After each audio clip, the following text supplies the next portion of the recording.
ఏ రోజు ఈ వ్యక్తి లైవ్ ఒక మీడియా వారితో మాట్లాడలేడు, ఒక ప్రెస్ మీట్ చెప్పలేడు, ఒక ప్రెస్ మీట్ పెట్టలేడు. అతను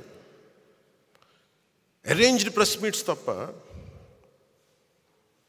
ఎప్పుడు అవన్నీ తప్పులు ఉండొచ్చు, ఇంకోటి ఉండొచ్చు, కానీ అసలు ఎక్కడా కూడా నువ్వు అందరిని ఇబ్బంది పెట్టేవి, ఒక సగటు ఇంట్లో పని చేసుకునే ఒక 35 ఏళ్ల మహిళని చిన్నపాటి నిరసనకి పాపం ఆ రోజు జాయిన్ అయ్యి కార్యక్రమానికి వస్తే, నిరసన కార్యక్రమానికి వస్తే ఆవిడని అందరితో పాటు ఆవిడని కూడా అరెస్ట్ చేసేసి అటెంప్ట్ మర్డర్ కేసు పెట్టారు ఆవిడ మీద.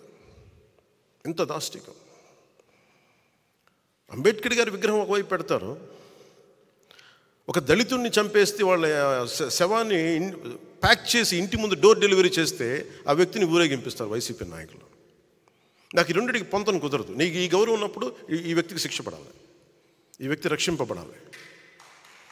23 దళిత బంధు పథకాలు వాళ్ళకి తీసేశాం.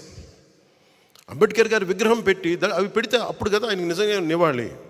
ఇవేమో విగ్రహం పెట్టేసి ఇది వదిలేస్తే మరి ఎవరికి ప్రయోజనం అది? సో నాకు ఇలాంటివన్నీ 1 కాదు 2 కాదు. పాపం డాక్టర్ సుధాకర్ అనే వ్యక్తిని మాస్కులు లేవు కరోనా టైంలో ఉంటే అతని మీద పిచ్చోడిని చేసి చచ్చిపోయేలా చేశారు అతన్ని. 1, 2 కాదు ఇట్లాంటివన్నీ. ఆంధ్రప్రదేశ్ అత్యధికంగా దళితుల మీద దాడి జరిగే రాష్ట్రంగా పేరు వచ్చింది. ఎక్కువ ఫాల్స్ ఎస్టీ అట్రాసిటీ కేసులు ఆంధ్రప్రదేశ్లో బుక్ అయినాయి. ఈ రోజున అది ఏ స్థాయికి వచ్చిందంటే బీసీలకి ప్రత్యేక రక్షణ చట్టం కావాలనే స్థాయికి వచ్చింది. తెలుగుదేశం నాయకులు ప్రతిపాదించడానికి మేము యాక్సెప్ట్ చేయడానికి కారణం అదే అయింది.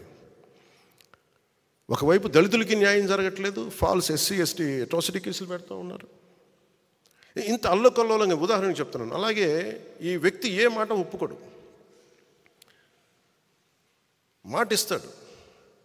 నేను మద్యపాన నిషేధిస్తానని చెప్పి వచ్చిన వ్యక్తి సారా వ్యాపారం అయిపోయాడు. ఇతను ముఖ్యమంత్రి సారా వ్యాపారం మనం అర్థం చేసుకోవాలి.